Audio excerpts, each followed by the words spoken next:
প্রজেক্টটা খুব ইন্টারেস্টিং ছিল এই কারণে যে এই প্রজেক্টটা প্রথমত হচ্ছে খুবই স্ট্রাইকিং এবং ভিভিড কিছু কালার, অনেক এলিমেন্টস ছিল, এক ধরনের কোলাজ একটা ক্যারেক্টার ছিল এই প্রজেক্টের।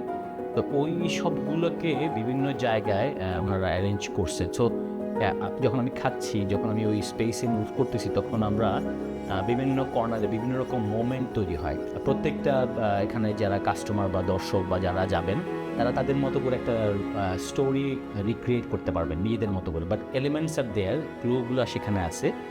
এগেন এই খাওয়ার তো একটা এক্সপিরিয়েন্স আছে, তার সাথে সাথে এই অ্যাডের যে এক্সপিরিয়েন্স, অ্যাডের যে লেয়ার, এইটা খুবই ফ্যাসিনেটিং ছিল।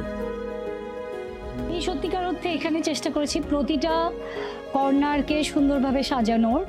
ইভেন কি আমি চিন্তা করেছি প্রতিটা চেয়ার টেবিলে যাতে শৈল্পিক ছোঁয়াটা থাকে, মানুষ যে চেয়ারটাতে বসবেন আর যেই টেবিলটাতে বসে খাবার খাবেন সেইখানেও যাতে একটা নান্দনিকতার ছোঁয়া থাকে। আরও চেষ্টা করেছি পুরনো কিছু সিনেমার পোস্টার নিয়ে আসতে।